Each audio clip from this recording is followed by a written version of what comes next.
রাস্তা নির্মাণে নিম্নমানের সামগ্রী ব্যবহার করে কাজের অভিযোগ তুলে রাস্তার কাজ বন্ধ করে বিক্ষোভ দেখালেন মালদার মানিকচক ব্লকের বাকিপুর শ্যামসুন্দরী এলাকার বাসিন্দারা। জানা গিয়েছে, মালদা জেলা পরিষদের 10 লক্ষ টাকা বরাদ্দকৃত অর্থে মানিকচকের এই এলাকার রাস্তা নির্মাণের কাজ চলছিল। তবে অভিযোগ ওঠে, নিম্নমানের সামগ্রী ব্যবহার করে রাস্তা সংস্কারের কাজ করা হয়। এরপরেই রাস্তা নির্মাণ কাজ বন্ধ করে দেওয়ার পাশাপাশি অবিলম্বে পুনরায় সঠিক নিয়ম মেনে ওই রাস্তা নির্মাণের দাবি তুলেছেন এলাকার বাসিন্দারা। এই রাস্তার কাজটা বন্ধ করেছি যে এই যে বালি যা আছে মানে কোনো কাজেরই নাই। যেদিন টলিতে প্রথম দিন নিয়ে এসেছিল আমরা অবজেকশন করেছিলাম যে এই বালিটা চলবে না, এখানে ফেলানো যাবে না। তো তাও কিন্তু আমাদের কথা শুনেনি, অমান্য করে ও ফেলে দিয়েছিল। আর টোটালি আমরা বলেছিলাম এখানে কাউকে কোনো কিছু কাউকে দিতে হবে না। আমরা চেয়েছিলাম সমাজের যে যাতে রাস্তাটা ভালো হোক, এই জন্যই কি অবস্থা ছিল আগের রাস্তার? রাস্তা পুরো বেহাল অবস্থা ছিল। প্রচুর মানে বৃষ্টি পড়লে তো হাঁটাই যাচ্ছিল না। এই রাস্তাটা অনেকদিন পর ধরনের হচ্ছে, তার উপরে মানে যেটা কথা বলছি সেটা কোনো মানে শিডিউলের হিসাবে কোনো কাজই করছে না।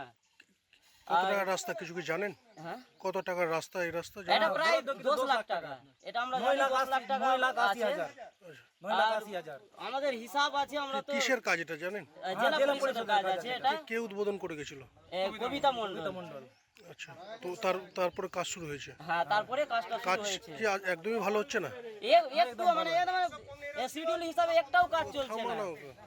শিডিউল হিসাবে একটাও কাজ চলছে না। আমরা বলছি আমাদের কথাও মান্য।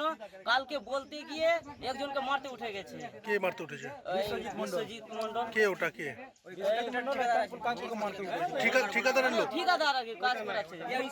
ঠিকাদারের লোক? আজকে ঢালাই হতো? আজকে কি ঢালাই হতো? আজকে এসে আমরা একটু কাজটা ভালো না হলে আমরা করতে দেব না। বন্ধ করে দিয়েছে? হ্যাঁ, বন্ধ করে দিয়েছি। আমাদের দাবি আছে ওই পোলটা থেকে এই পোলটা মাটি ভরতে হবে আর বড় পাথর দিয়ে রোল করতে হবে, আর 2 দিন ধরে পুরো ভিজিয়ে তারপরে ঢালাই হবে। ব্যাস, আমাদের সমাজের এইটাই দাবি। আর বালিটা চেঞ্জ করতে হবে, এই বালিতে হবে না। আপনি কি দীর্ঘদিন থেকে পেটের বিভিন্ন সমস্যায় ভুগছেন, গ্যাসের সমস্যায় ভুগছেন? তাহলে আপনার জন্য সুখবর। এখন থেকে প্রতি মাসের নির্দিষ্ট দিনে দিশারি হেলথ কেয়ার রায়গঞ্জ শাখায় নিয়মিত বসছেন হায়দ্রাবাদ থেকে আগত বিশিষ্ট গ্যাস্ট্রোএন্টারোলজিস্ট ডক্টর রবি কিরণ পেরুমাল্লা।